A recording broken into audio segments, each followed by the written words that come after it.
Can you get people to do things that go against their morals and values? Absolutely, but you don't need hypnosis for that.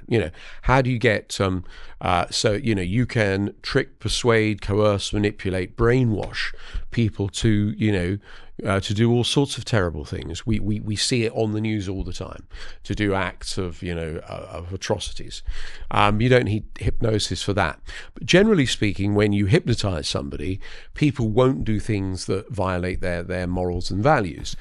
The Dr. Hilary Show, brought to you by HealthSpan, bringing you quality vitamins and supplements since 1996. Coming up, a best-selling author and hypnotist who's helped millions break bad habits, build confidence and unlock their full potential. I'll be chatting to Paul McKenna. Plus, cardiovascular diseases, which include heart attacks and strokes. These are the leading cause of death worldwide. In the UK, they're responsible for about 1 in 4 of all deaths. Well, this week, I want to talk about prioritising your heart health. I've been chatting to the senior cardiac nurse from the British Heart Foundation. And I'm going to be talking in a moment about some of the medical stories that caught my eye this week. But last time around, I was talking about eye health in some detail. And I'm delighted to be joined now by Professor John Nolan. He's going to be talking about his work at the Nutrition Research Centre in Ireland. They spent over 25 years researching carotenoids and how they can help reduce the risk of chronic diseases, including age-related macular degeneration. I'm delighted he's joining me now. John, good morning to you. How are you?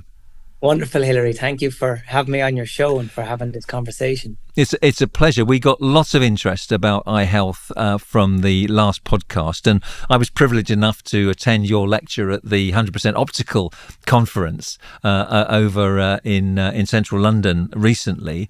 Now, you're passionate about the need to look after the macula, that part of the eye which is responsible for really detailed focusing. And I think there are some nutrients that you've been working on for many, many years that are very important. Tell me more about those nutrients. Sure. Yes. So, as you say, the macula is the crucial part of this conversation because your listeners may have heard of the back of the eye, an area known as the retina, which is I describe like a film of a camera, and it's really where the magic happens for vision. But the central part of the retina, only about 4% of the retina, that central part, is known as the macula, and the macula delivers about 90% of our vision and all of our color vision. So it's a very important part of how we see, and it's a tissue. And it's just like any tissue or skin or, any tissue in the body, it can get damaged. And over time, this is more likely to happen. And this is why we always talk about the aging process and the impact of aging on health. So, but this tissue is inside our body. And my work, as you say, which is now 25 years old, remarkably, we've been able to identify nutrients, as you say, that are present and upregulated and concentrated at the macula. And these nutrients are really, really interesting because they're entirely of dietary origin. So in other words, our body doesn't make them. But if I chop up an eye, and we've done it, and if we look at the back of the eye and we've done it, we can see what nutrition is actually there. We can measure it. Now, we can measure it in the living person as well, thankfully. But the point I'm making is when we really focus in on this tissue that gives us our vision, we see that there are particular nutrients called carotenoids present. And remember, the disease, which your listeners will be familiar with, age-related macular degeneration, is a disease of the macula. So the nutrients that we've been studying are carotenoids. And carotenoids, as I said, are dietary of origin entirely. They're plant-based pigments. So in other words, if you eat certain plants, fruits, vegetables, anything in nature that has color will have carotenoids. Can you measure in a healthy person any depletion in their macula before they get symptoms? Yes, this is exactly the point. And, when I speak about macular degeneration, and maybe later we'll speak about Alzheimer's and nutrition and lifestyle and targeted supplement nutrition that we speak about, I'm not talking about a silver bullet or something that we're saying is a cure or is going to fix. it is this early stage of prevention. And therefore, to your point, Hilary, if we need to be able to measure something that is an issue. And thankfully, we can now measure carotenoids. Now, there's different ways you can measure carotenoids. In the research laboratory, which we have here in the Nutrition Research Centre, we have very specialized technologies that allows us look into the back of the eye in the living person and image the pigment and quantify the macular pigment. So that's not on the high street or even in doctors' offices today. This is currently a research tool.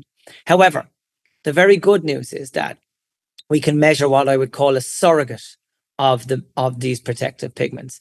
And we can do that now by measuring the macular pigments in the skin, because these fat-soluble carotenoids go into our stomach, they go in through the intestinal lymph system, blood system, and then they're distributed to fats. They're fat-soluble, skin, eye, brain, any of these tissues that need this type of protection. Well, not many people have access to that kind of analysis at the moment. Might come in the future. In the meantime, what can people do to make sure that they nutritionally are up to speed and to protect their macula? Are there any supplements that you recommend? Yeah, I have two answers to this. You can actually now, and it's recently been launched in the UK, the ability, they call it the Life Meter, a system that you can measure your carotenoids, and this is made available through pharmacies. The other answer to that is, okay, the pillar of health is good nutrition, good lifestyle. We all know balanced diet. I like meat myself, but I try to consume corn-based products. Corn is a very good. Eggs are super food. I will really promote the consumption of eggs. They're a factory of health, and I'm not worried about cholesterol. Maybe that's another conversation. But the color that you see in the egg yolk are these carotenoids. So eggs are a good source. But even at that, as we said from the beginning of this conversation, we're consuming only about 1.5 milligrams of carotenoids per day. And I believe we need to be in the area of 20 milligrams. So I've tested every type of formulation that we can source. We source them from Mexico, from marigold flowers in Mexico. That's where the carotenoids come from. So there's a supplement called macuprime that we've tested in our human clinical trials, macuprime. And this supplement contains lutein, zeaxanthin, and mesozeaxanthin. And mesozeaxanthin is a crucially important carotenoid. And that's the composite of the three pigments that get to the back of the eye. And our interventional clinical trials, time and time again over now a 15, 20-year period, have shown us that when you use this right formula that is, quality control, supplement certified, that's stable, the patients respond extremely well to that intervention. And the good news is we can not only prevent against diseases like macular degeneration, we can improve visual performance at the moment. And we're demonstrating this in our research and now our collaboration with athletes who've just performed and are performing in the Olympics and Paralympics, respectively. So I expect that you and your team at the Nutritional Research Centre over there in Ireland are all taking this supplement yourselves, practicing what you preach. Every day. It's the one thing I do every day with my breakfast. I take it with a meal, because when you take multivitamins like this, you need to have a certain amount of fats in your body to optimize the delivery. But I would caution over supplementation. I think, and this is the challenge. Every time I go to social media, there's someone tell me about the next best supplement. And then I'm looking, well, what are the mechanisms? Has it been tested? Is it supplement certified? Does it have this quality program? And I firmly believe that you can overwhelm your systems with too much supplements. And there is snake oil out there. So you have to kind of get confidence from evidence-based science like what we've been able to do, and then take value from what we've learned and what we've been able to show in different population groups. Very interesting. And isn't it interesting that the RAF back in the Second World War, who told the Germans that their pilots were given carrots to help them see in the dark, actually were onto something. It wasn't all about radar. They didn't know then, but they would know now that they were onto something, that you've proved them right. So, John, I'm going to let you go now. Thank you so much for joining us and giving us the detail on that. I think that'll be really interesting to so many of our listeners and viewers. Thank you. I'm going to let you go unless you want to hear my little anecdote of the day, which I was reminded about the other day, which was about a gentleman who was admitted to the oncology ward at the Royal Free Hospital many years ago when I was a junior doctor. And he'd been transferred from the surgical unit where he'd had a brain tumour removed through surgery. And I'd just started on the ward. And I was trying to familiarise myself with the patients, I was also on take that weekend, taking patients from casualty and getting them sorted out on the wards. And so I was busy on the Friday and the Saturday. But on the Friday, this chap Hamish MacDonald, who was a big, burly, brash-looking Scotsman, said, "I noticed some of your other patients go home on a Friday if they're tolerating their radiotherapy and their chemotherapy. Is it okay if I go home?" And I said, "Well, have you got any side effects from your surgery or your chemotherapy?" And he said, "No." And I said, "Well, in that case, have you got somewhere to stay? You're Scottish." He said, "Yeah, I've got a girlfriend in London. I can stay with her." So I let him go, and he couldn't believe it. He said, "Well, I can go." I said, "Yes, you can go." And he said, "I can really go?" I said, "You can really go." And he did a little waltz around the bed with the nursing sister, and we couldn't really understand what this was all about, but off he skipped. And on the Sunday, as I was trying to familiarise myself with the patients on the ward, I was looking at the notes, the surgical notes for his brain tumour. I looked at name and address, and there at the back was a piece of paper I'd never seen before. It was headed H.M. Wormwood Scrubs, and it said, "Under no circumstances must this patient be allowed out of the hospital without the express permission of the Home Secretary." And I thought, well, what am I going to do? I'm going to tell the police they don't know where he's gone. Am I going to tell my consultant boss? What's she going to do? And I sweated and I fretted, and luckily on the Monday morning he came back. What I hadn't known was that he'd taken an axe to his landlady and killed her. That's why he was in prison. I'd let a murderer be discharged from a London teaching hospital, but it all ended happily. All's well that ends well. All is well that ends well. So that was a relief. Anyway, stories that have caught my eye recently this week was that there's going to be a vaccination campaign to remind people about the dangers of respiratory syncytial virus. So women who are pregnant and people who are aged 75 to 79 will be encouraged to get a vaccination from today to protect themselves against this nasty respiratory virus, which can hospitalise and kill newborn babies and cause pneumonia in the elderly. So that's the RSV vaccine. Talking about vaccines, people are encouraged to have their autumn flu jab to top up, because although they may be weary of having so many vaccinations, this year's flu will be different to last year's flu, so last year's vaccination won't be so effective. In Gaza, they're hoping to have a 48-hour ceasefire in order to vaccinate children in Gaza against polio, which they've found in some cases already, and that can cause paralysis and death. So that would be a really good thing, least of their problems I know, but that would be a very humanitarian action to take. Also news that there's a new potential test in the future for prostate cancer.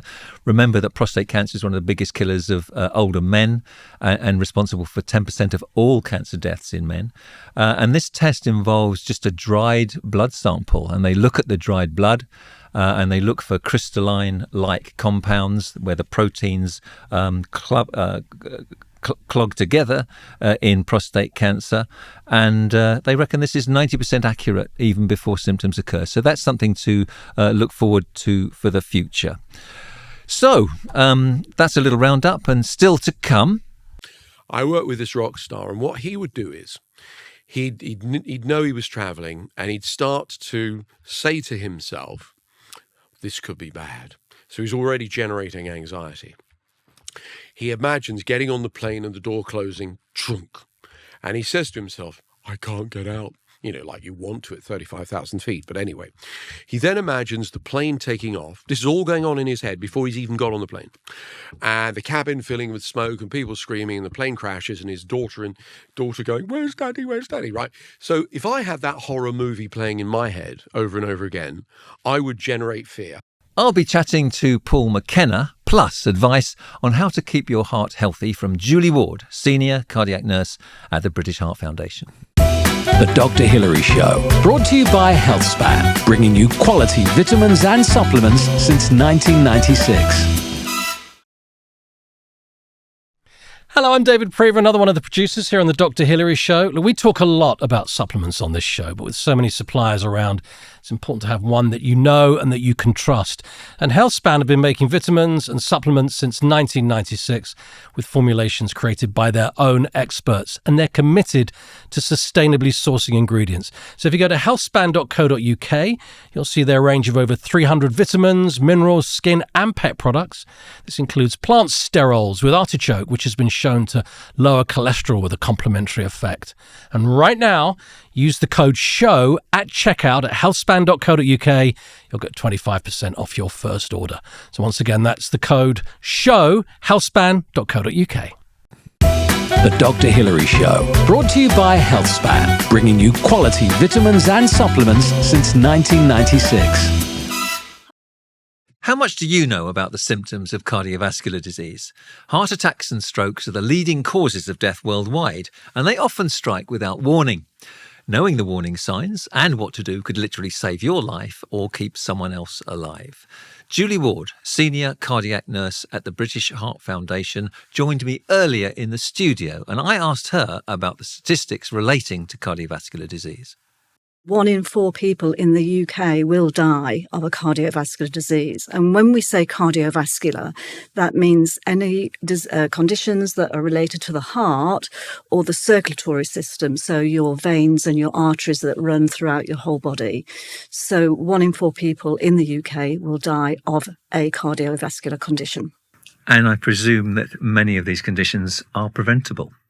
Yes. I mean, there are certain areas of cardiovascular disease that are congenital or inherited, and I'll explain those in a moment.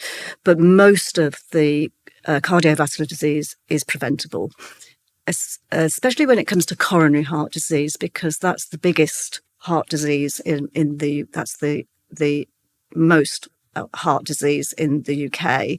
People have coronary heart disease where the arteries in the heart become furred up over time, and then you develop hardened plaques, and then they eventually block the arteries. And then you have to go for a common procedure like an angioplasty where they open up the arteries, or a bypass surgery where they actually have to do open heart surgery. So that's the most prevalent of all heart disease in the UK, and that is largely preventable. What are the risk factors for developing coronary heart disease? The 3 biggest risk factors are high blood pressure, high cholesterol, and diabetes. So it's really important as you get older, specifically over 40 years, that you go and get your free NHS health check. Because what they do in the GP surgery or in the pharmacy, wherever it's offered to you, they take your blood pressure, take your cholesterol level, do a diabetes test if you've got that family history of diabetes. And they also check you over, ask you about your lifestyle, whether or not you smoke, whether or not you're a bit overweight, whether you've got a family history of heart disease. And really, they put all those factors together and then come up with sort of a risk, your risk of having a heart attack or stroke in the next 10 years. And based on that risk number, that's when we think about interventions like maybe you should stop smoking. We can help you with that.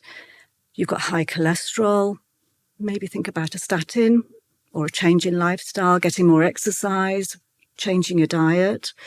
Diabetes, controlling that with medication. So there's lots of things we can do to prevent coronary heart disease. We just have to find those risk factors early and treat them. Absolutely. So we can't change our family history, our genetic makeup, but all those other factors we can do something about. Now, as a GP, I have these discussions all the time with my patients. The trouble is, people don't always listen and take it on board, or only for a temporary period of time. You must come across this all the time. Yes, to a point. I think most people, when you sit and talk to them, in a calm manner and in a structured manner, most people will actually take it on board. They might not take it on board straight away, but they'll go home and they'll be thinking about it. You have obviously got to stress how serious a heart attack or a stroke can be, because they can be fatal. But you can say it in a way that you're sort of embedding those thoughts in their minds. Talk to your relatives about it. What about your family? To talk about the family, talk about the children, and really get them to sort of be motivated to maybe change their lifestyle for the better. There's some controversy over statins. These are the drugs which reduce cholesterol. Let's talk about cholesterol first generally. A lot of people say, oh, doctor, I've been told my cholesterol is high. When we say high cholesterol, we need to separate out good and bad cholesterol. So what's the British Heart Foundation's view on this, and what do you advise people? So we've got three main cholesterols that we're interested in. So one's called the total cholesterol, which is the overall number, and that should be around 5 millimoles in the general population. If you've got a strong history of heart disease or strokes, we prefer that nearer to 4. Then we've got what we call good cholesterol, which is produced by the liver. And this is a really important cholesterol because it actually mops up the bad cholesterol, which we'll talk about in a moment. But the good cholesterol, we like that to be over 1.2 in the general population. So if it's like 1.6, 1.8, that's great. Protective. Because it's going to mop up the bad cholesterol. So the bad cholesterol, which is actually called LDL or non-HDL, is a collection of all the bad cholesterols in the bloodstream. And the main one that we're looking for is called LDL, which is the very bad cholesterol that can cause heart disease, specifically coronary heart disease and strokes. And we like that to be sort of less than 2.5, nearer to 2 in the general population. So those are your three main numbers that we're looking at, and we've got information about that on the website. And also there's a very good charity called Heart UK, which is a cholesterol charity in the UK, and they've got exactly the same numbers on their website. So that's what we're really interested in: the good, the bad, and the total. Another important one actually is called triglycerides, and that tends to come from very sort of processed fatty foods, your sausages and your biscuits and your cakes and the things that really you should be keeping as a treat. And when people are told that their cholesterol is high, particularly if they've got familial hypercholesterolemia, where it's all sky high, and obviously a big risk factor, statins are considered or prescribed.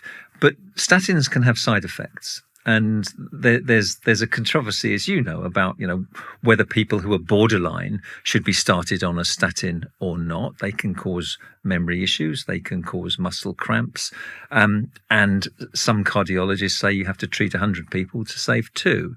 What's the foundation's view on this? Well, I mean, going back to sort of the original research and research that has been done over the years, we do know categorically that they prevent cardiovascular disease, especially if you've already got it. So if you've had one heart attack, it will definitely help to prevent another. So they do work. And we're not really sure why there's so much controversy around them, because they are extremely safe. They're very cheap. They're very easy to take. And to be perfectly honest, the side effects are actually quite minimal. When you look at the data, yes, some people do get some muscle cramps or muscle aches, but it tends to be in much higher doses. So, for example, if you were on one of the common statins called atorvastatin, you can actually have the highest dose of 80 milligrams. But if you start getting some side effects that are quite unpleasant, well, we could just reduce the dose. So you're still getting the benefit of the statin, but you're not getting the side effects. And there are other medicines that can be included that don't have the same side effects, but also reduce cholesterol as well. Yes, we do have a range. A good proportion of the population have high blood pressure, excessively high blood pressure, and don't even know about it. They haven't been diagnosed yet. But all the time, that high blood pressure is damaging their blood vessels and predisposing to strokes and heart disease. when somebody is given a reading, they often panic. Oh, it's very high. But one reading on its own is pretty insignificant. It's got to be serial readings at a consistently high level, after which treatment can be considered. Is that right? Yeah, absolutely. And just the very act of having your blood pressure taken or taking it yourself can actually raise your blood pressure, because it's quite it's quite an awkward procedure. You have to put the cuff on in the right position, and you have to make sure you're relaxed and in the right position, on the chair. And then, of course, when the blood pressure cuff inflates, it's not painful, but it's quite uncomfortable.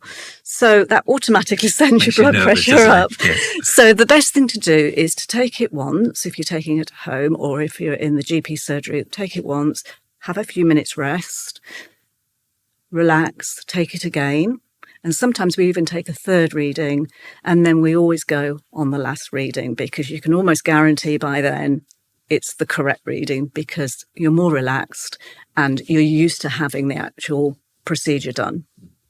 And for people who are using a do-it-yourself monitor, taking it at different times of the day is quite important. It tends to be higher in the morning and lower in the evening when hormone levels are different. Yes. So that's important too. Are you in favour of do-it-yourself testing? Absolutely. Yes, we would definitely encourage people, especially if they've got a family history of high blood pressure, to, even from when they're in their 20s, to just have that blood pressure machine at home. They're very, very inexpensive now. You can get one for £10, £15 in a supermarket, for example, a larger supermarket. They sell them in all pharmacies. Just have that at hand. And then once a week, we've got a video on our website exactly how to take your blood pressure, how to record the readings in a diary. Just keep an eye on that blood pressure if you've got a family history. And if you haven't got a family history, we're really thinking over the age of 40, you need to start taking it on a regular basis. One of the signs and symptoms that people become alarmed about is palpitations. I remember on television once, long ago, when we used to have phone-ins, we had a phone-in about palpitations, and callers are instructed, to only ask one question and keep it short. And I remember answering a question about the caffeine intake, and we know that caffeine intake is a major cause of palpitations, and they're usually harmless because they go away when you reduce the caffeine intake. We talked about stress and anxiety, and that produces adrenaline, which sensitizes the heart and causes palpitations. And we talked about all sorts of benign types of palpitations you can do something about. And then somebody asked me a secondary question about such a rare condition. I had never heard of it. And everyone looked at me to see what I was going to say. And I just looked down the camera lens and said, that's so rare and so complex. I'm going to phone you privately after this broadcast and tell you all about it. And everyone thought I was very sympathetic and caring, didn't know anything about it at all, but I did find out. So I always think about palpitations when I remember that story, but they are quite alarming. They're very common, particularly in young women, actually, and people worry, and the more they worry, the more palpitations they get. What do you tell people who phone your helpline with palpitations? Well, I think the first thing to say is that we always take it seriously, because the palpitations are very unpleasant. If you actually feel your own heart skipping a beat or going faster, going slower, it really is quite unpleasant. Your heart is the most important organ in the body. So if you start feeling these extra beats or unusual beats or pounding in the chest even, that's really quite unpleasant. So we always take it very seriously. We talk to them about their family history. We talk to them about their triggers, whether or not there's something that they're doing that is triggering the palpitations, because they could be benign, they could be completely harmless, and they usually are. But if they're very, very frequent, or they go on for very long spells, we do investigate them. We ask them to see their GP, maybe have an ECG, an electrical tracing of the heart, maybe even be referred to their local cardiologist for some further tests, a series of ECGs or an echocardiogram, a scan of the heart. So we always take them seriously until we know that they're benign. and they usually are benign. But we talk to patients about the triggers. So one trigger could be exercise, strenuous exercise, the obvious things like smoking, drinking alcohol, even spicy food. Anecdotally, people have told us that if they have a very heavy meal or a very rich, spicy meal, they get palpitations. Well, don't have a spicy meal. Lots of other things, as you said, caffeine, even fizzy drinks that have got a lot of sugar in them. So there's lots and lots and lots of triggers, and everybody has a different trigger. And of course, stress. And stress. Right up there, isn't it, as well? Yeah. And we had a lot of phone calls during the pandemic with people that had palpitations because they were just so stressed. So the other signs and symptoms of heart disease, we've talked about palpitations, we've talked about angina, but the difference between angina pain and indigestion is something that confuses people. What's your advice there? So the most common angina sign is chest pain. So globally, you will get, if people have heart disease, like coronary heart disease, they normally get pain in the chest, and they describe it as a tightness or a heaviness. Some people even say it feels like an elephant sitting on their chest. So that is the most common sign of angina, but it can differ in different people. It can spread to the arm, the left arm, the right arm, both arms. It can go into the shoulders, the tummy, the back. People may feel breathless, lightheaded, sweaty. So it's different in everybody, but it's just important to recognise that there's something different going on here. So it's different to the usual. So, and yes, you're right, some people describe it as indigestion, but it's indigestion that doesn't go away. When should anyone seek support, do you think? And when do you encourage people to avail themselves of your excellent helpline? Well, anytime. We're there 9 to 5, Monday to Friday. During the pandemic, we worked evenings and weekends, almost 24 hours a day, because people, really required our service. They couldn't get to see their GP. They couldn't access their cardiologist. They couldn't ask the nurse practitioner these questions. So our helpline was really helpful during the pandemic and has been, well, it has been since. So anything at all, you can be just an ordinary person, just, inquiring about heart health. You can be a relative of somebody with heart or cardiovascular disease that needs a bit of support and, maybe signposting for some help. You can be a GP, you can be a nurse, you can be anybody. Anybody can phone the helpline if they would like to ask a question about cardiovascular conditions or risk factors. My thanks to Julie Ward from the British Heart Foundation. You can find out more at bhf.org.uk.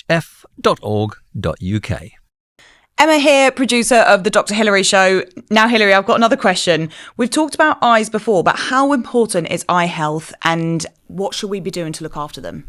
I think it's really important to look after our eyes. We take so much for granted.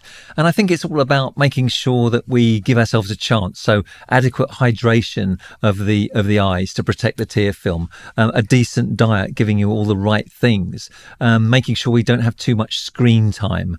And I think if we do a lot of those things, those very simple things, we can look forward to good eye health and no symptoms. So what can we add to our diets then to help with our eye health? Well, natural foods, for example, green leafy vegetables and oily fish that contains omega-3, they're really important for eye health. And supplements for eye health, what should we be taking some of those? Yeah, I think so, because with soil depletion, we don't get enough carotenoids in our diet. These are the things which look after the macula at the back of the eye. So things like lutein, zeaxanthin, mesozeaxanthin, these are important supplements. And by taking those, even before you have symptoms, you're making sure that you are feeding the cells that are so important at the back of your eye. So always look, though, for the certified logo, which says it's quality and research-based. And where can we find these supplements? I think a good place to go to is the Body Doctor website. Thank you very much, Dr. Hilary. It's my pleasure. My celebrity guest this week was recognised by The Times as one of the world's most important modern self-help gurus. His books have sold more than 10 million copies and have been translated into 32 languages, and he's helped millions of people to break bad habits and change their lives. He is, of course, Paul McKenna. Paul, welcome to the podcast. How are you? I'm actually great. It's lovely to see you, Hilary. And It's been a while. it has. You haven't aged at all. I'm thinking you've got a painting in the attic. It's makeup. It's fantastic, isn't it? Modern makeup. It's brilliant. It's brilliant. But here are you. I mean, all these years since I've seen you, and your success just goes from one thing to another, and you're doing so well. And you have helped millions of people. You've helped millions of celebrities to get to the path of happiness and being in the right place. But it started quite humbly, didn't it? Because you were a DJ, a radio presenter. Yeah, I was. Back in the 80s, I was working in local radio, and I'd actually had a bad day. I'd broken up with my girlfriend and had a row with my boss, and the people in the apartment where I was living were keeping me up. And I had to go and interview the local hypnotist. And I showed up stressed out. And this guy said, look, rather than you interview me, I think you need to let me hypnotize you. And I went, knock yourself out, And I was benevolently skeptical. Anyway, I closed my eyes and I felt suddenly very relaxed. And it was though the burdens and stress just lifted away and my mind became still and clear. And I could suddenly, it felt like he was talking away in the background and he was miles away. And, my thoughts became, softer and drifted, and I could start to see possibilities of, good things in the future. And it felt like I'd been, 5 minutes with my eyes closed. And I woke up and I went, God, I feel really good. And I looked at my watch, it had been half an hour. And I said, have you got any books on this? And he lent me a book and I went away and read it. And I thought, I think I know how this works. And I would be at a party and, I'd say, I'm learning hypnosis. And someone would say, well, it won't work on me. And I'd say, well, shall we find out? And then I'd have them up dancing like a ballerina and we'd all fall about laughing. So to begin with, I used hypnosis purely for entertainment. And then people would say, can you help me quit smoking or lose weight or, overcome my phobia? And I would say, yes, of course, and go and look at my book and that. And most of the time it worked. And so I'm sort of a compulsive person. So from being, a radio DJ, loving radio and that, I became obsessed with hypnosis. And so I changed careers. They say that your subjects have to be intelligent and receptive, or do you think you can hypnotize anybody potentially? Oh, I've never found anyone who can't be hypnotized.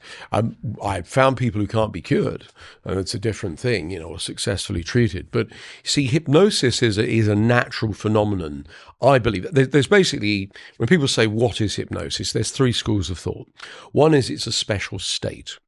One is that it's nothing more than social compliance with the hypnotist. And the third is there is no metric for what normal waking consciousness is. So how can you possibly say what hypnosis is? So I say they're all nice theories, but who cares? What I'm interested in is the output.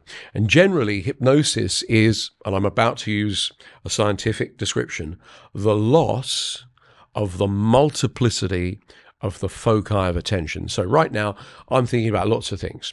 And when you're hypnotized, you tend to focus on one thing to the exclusion of others, right? So it's a bit like when you watch television.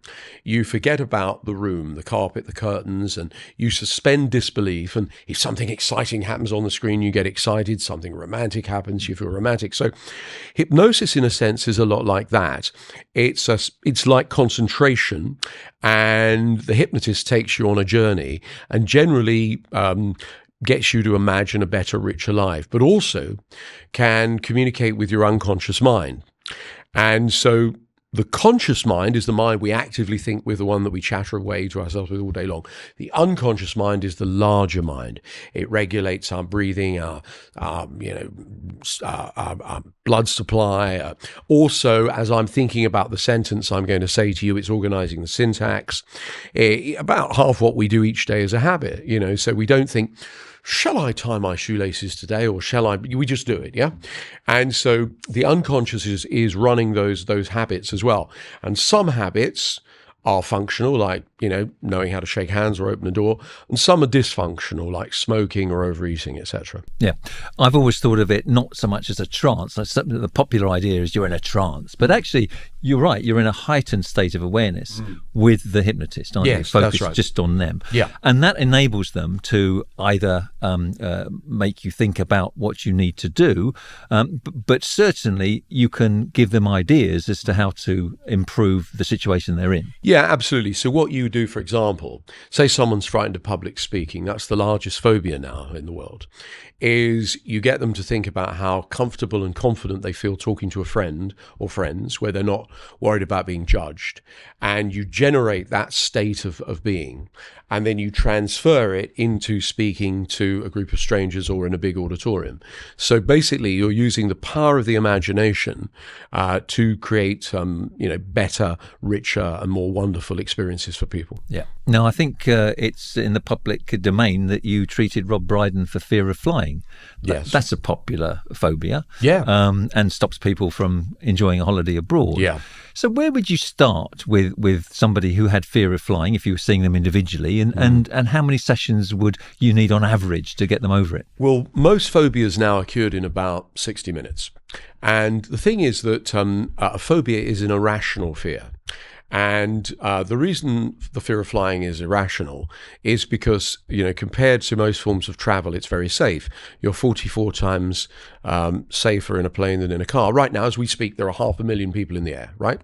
And they're going to land safely. But of course, one plane crash, and it's salaciously reported by our media because, that's how news works. It's emotive, isn't it?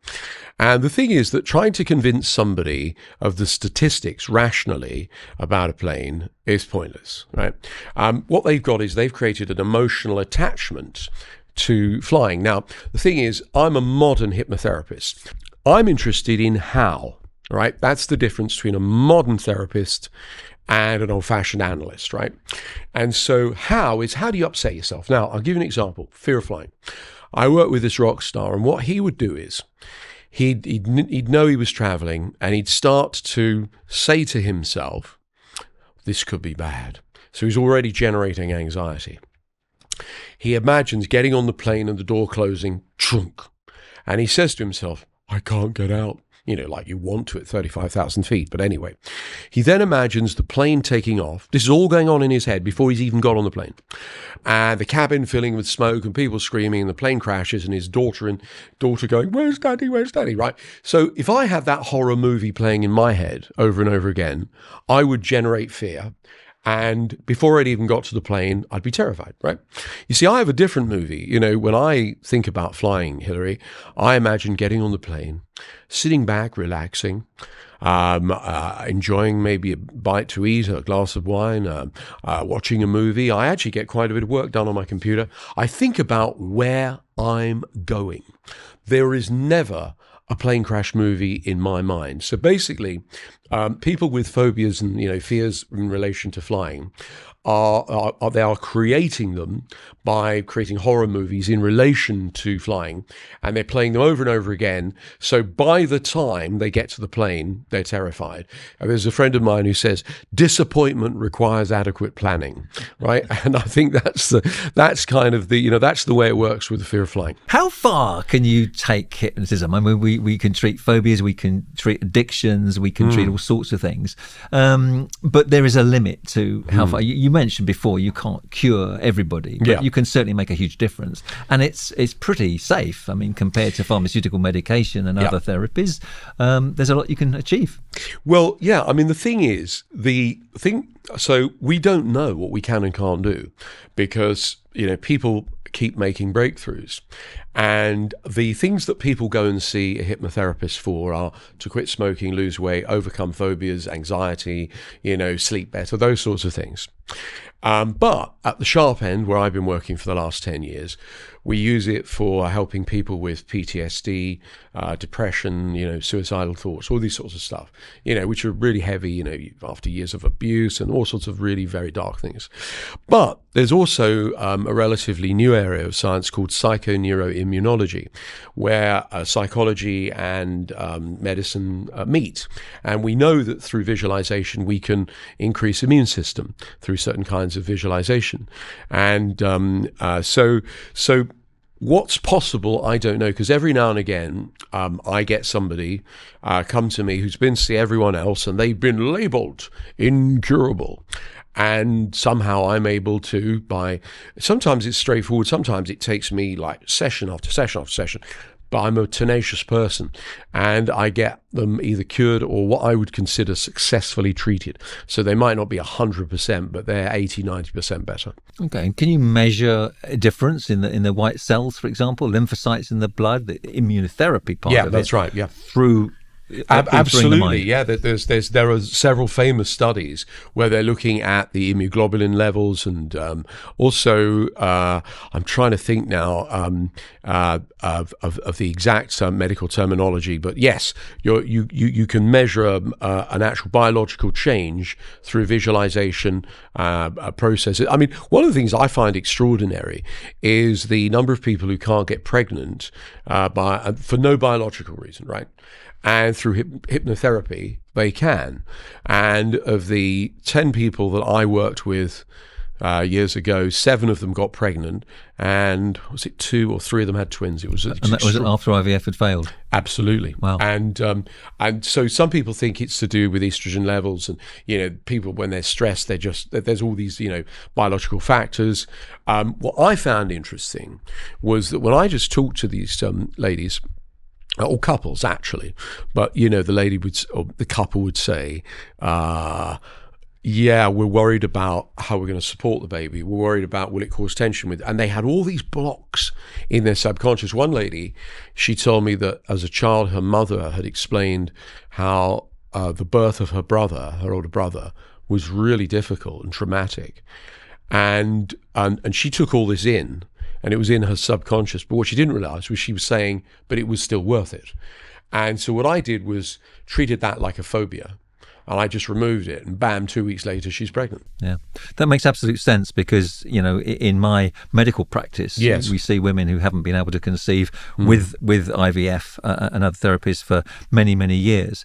And the minute they give up, they fall pregnant. Isn't that fascinating? It's almost as if they've just no more treatment. I've given up, and boom, the barrier is removed. So I can understand that.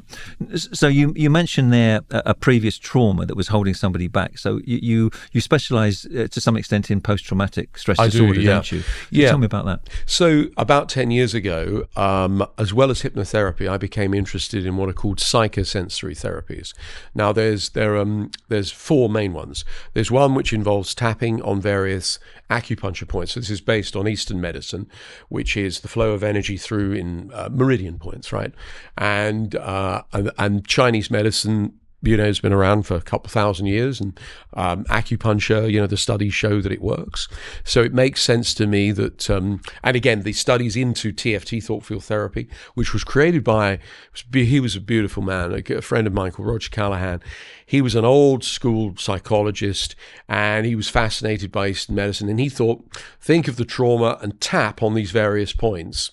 And his theory was that that in order for the phobia to be held together, that the energy has to, flow in a particular way. And the idea with acupuncture is to stop stagnation, right? It's all about flow. Then there's a new one called EMDR, where you look up and you move your eyes back and forth, which has become quite popular. And that definitely works for some people. I don't use it because I find it doesn't stick. And for me, the new kid on the block, which is absolutely killing it at the moment, is called havening, as in a safe haven. And this is the touch of here, here, here, here. And we were using lateral eye movements. because this creates a massive delta wave. So when somebody goes through a trauma, what happens is 100 hertz wave travels from the thalamus and phosphorylates the AMPA receptors. So it creates a biological change in the brain structure. Now, what happens is when you remember the trauma, you summon it, right? You get the amygdala interested, and then you do the havening touch. This produces a massive flood of delta, and that dephosphorylates the AMPA receptors. And when you see this done at first, it looks almost like magic, right? Looks like some sort of weirdy voodoo woo-woo healing, right? But it's not. It's created by a dear friend of mine, Dr. Ronald Rudin. He's an MD. He's just retired, and a Harvard PhD in neuropharmacology. So he's a hard scientist. And he looked at the TFT techniques, and he wanted to know why that worked, because it made no sense to him, you know? And he basically spent 7 years studying the power of touch and in specific areas, and made these algorithms.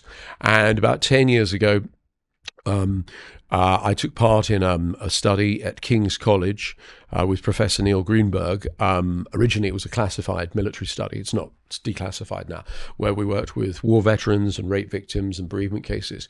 And 7 in 10 people in one session had a 180. Now, you can imagine, of course, if you're a psychiatrist and you're used to treating people with meds, it's the old saying, and some of my friends are psychiatrists. I'm not knocking psychiatry, but if all you have is a hammer, everything's a nail.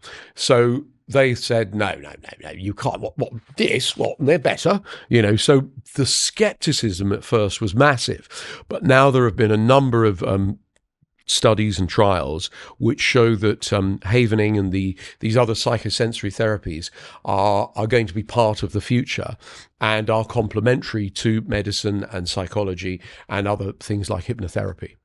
Do you use your hypnotherapy alone, or are you happy for your clients to continue with any medication they may already be on for things like anxiety and depression? What's your feeling on that? Well, that's a really great question, because you see, the thing is that when somebody is, say, taking an SSRI, an antidepressant, I'm not qualified to tell them to not take it anymore. So they have to consult with their doctor. But what I do find sometimes is that I'm not opposed to medication at all, by the way. I think, it's fantastic. Some people absolutely should be medicated. But so let's look at, say, something like depression. You go and see your doctor. He has to get you out of the waiting room, out of his room in 15 minutes, or her room in 15 minutes. So they're going to give you an antidepressant. And clearly for some people, that is the right thing to do. However, as somebody who uses talking therapies and psychosensory therapies, I would approach it differently. But what I do find is sometimes if I'm working with somebody and they're taking a medication, that what might happen is that they're able to reduce that, but they have to do it with the guidance of their doctor. So basically, there's a place where they meet, as it were. And so sometimes a medication on occasion will mean that I get somebody a lot better, but the medication means it won't hold stable, because it's obviously affecting the serotonin reuptake. So and it's about finding out which therapy is working best. Yes. So it's probably a good idea to, if you're going to come off the medication, to do it slowly, absolutely, with the advice and guidance of your practitioner. Yeah. As well as then going on to the other treatments. 100%. Yeah. I stay out of the medicine. I stay in the psychology, but occasionally the two things overlap, and so that at that point it's important that somebody talks to their doctor. Yeah. Let's talk a bit about stage hypnotherapy, because that kind of in the past has got hypnotherapy a bad name, hasn't it? Yes. Getting people to, bark like a dog on stage. I know you've been there. Oh, yes. You've been there. Yeah. That's how your early career may have started. Now, is it true that you can't actually get anybody to do anything they wouldn't normally do in real life? You can't hypnotize somebody to go and take an axe to somebody or anything? Well, okay, so this is a very interesting question. Can you get people to do things that go against their morals and values? Absolutely. But you don't need hypnosis for that. How do you get, you can trick, persuade, coerce, manipulate, brainwash people to, to do all sorts of terrible things. We see it on the news all the time, to do acts of, of atrocities. You don't need hypnosis for that. But generally speaking, when you hypnotize somebody, people won't do things that violate their morals and values, And so I started my career as a hypnotist doing it for entertainment. And, I thought, I see it really as no different to karaoke. With karaoke, you have a few drinks, you lower your inhibitions, and you get up and sing, "I Will Survive Badly," or something like that. With a hypnosis show, you're inviting people to come on the stage, and you're inviting them to lower their inhibitions and to do things that are out of character. A shy bank clerk strutting around, like Mick Jagger, doing things out of character, and they're the star of the show for the evening. So, it's for me, when I was doing it, mine was a family show. It's an acceptable form of entertainment. If you compare it to, say, some of the reality shows now where people are in a jungle eating bugs, a hypnotism show's pretty tame. But when I first started doing it over 30 years ago, because it hadn't been on television, people were worried that it was brainwashing, it was voodoo. And so, I was discussed in the House of Commons, and, it was, I really had no idea that I was going to cause so much controversy. What's new for you going forwards? What's next? Well, what my main job these days, Hilary, is I've partnered with a company called Mind Valley, and they're the largest online self-improvement company in the world.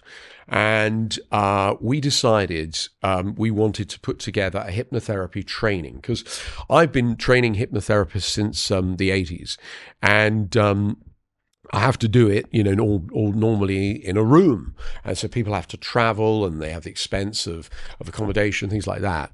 But now we can do it online.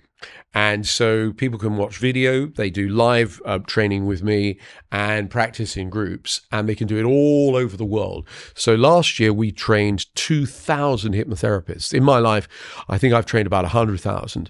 My objective would be to get to 1 million if I can, but I suppose my real objective in life is to touch 1 billion souls, to get 1 billion people happier, healthier, in a greater place than they would be normally. And in order to do that, I need to train other people to be able to do what it is I do. And so I have a very interesting way of teaching hypnosis.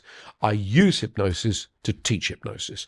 So what I do is, instead of getting people to read scripts, which is the way we used to do it in the 1960s, this is the old-fashioned hypnotherapy model.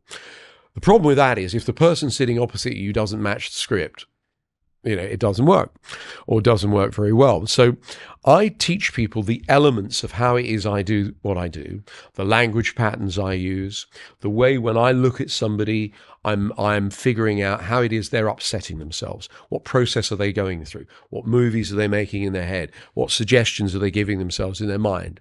And how to change that, and how to empower themselves. So dismantle the dysfunctional behavior, and literally help them to program in a functional one. And so it takes me 4 months, and it requires practice, and also I install my model of the world to some extent, which is tenacity, compassion over empathy. You see, when you're empathetic, you join people in their pain. Compassion means you want to help people. You want to do everything you can to help people. And also this kind of curiosity, right? So if something doesn't work out exactly as you want, rather than go, there's a great saying, there's no such thing as a resistant client. There's only an inflexible therapist. So basically have that sort of tenacious, compassionate, relentless and curious mindset, so that you can approach helping and healing people in the way that I do. And that's what I'm up to at the moment. And it was something we started last year, and it's gone ballistic. So from nothing, we are now the most popular hypnotherapy training on planet Earth. Fantastic. And you've got an app coming out shortly called Change Your Life? I have, yeah. What I've done is I've made an app that has techniques in all the areas that people are interested in, for anxiety, for positivity, for quitting smoking, for confidence, for losing weight, for all kinds of, problems that people, and some of it is aspirational. Mostly my stuff is remedial. It's, I want to sleep better. I want to be confident. But sometimes people go, I want to change my life. I want to be more successful. I want to, be more ambitious and motivated and those sorts of things. So the app, which is called Change Your Life, will be out very soon, and it's got a whole load of new techniques and some of my classics, if you like. And basically, what you've got is me on your phone 24 hours a day. So say you're feeling a bit nervous before a meeting, you pop a button, I pop out, I go, right, do this, bam. Right. Okay. Now I can go and do it. Excellent. Well, the human mind is endlessly fascinating. You are endlessly fascinating. Paul, thank you so much. Thank you, Hilary. Brilliant. Yeah. Lovely to hear from you. Lovely to be here today. Thank you. My thanks again to Paul McKenna, also Professor John Nolan, and Julie Ward from the British Heart Foundation. And that's it for episode 6 of the Dr. Hilary Show. Join me next time. You can also subscribe to our YouTube channel, The Dr. Hilary Show, and for more information, just head to drhilaryjones.com. The Dr. Hilary Show, brought to you by HealthSpan, bringing you quality vitamins and supplements since 1996.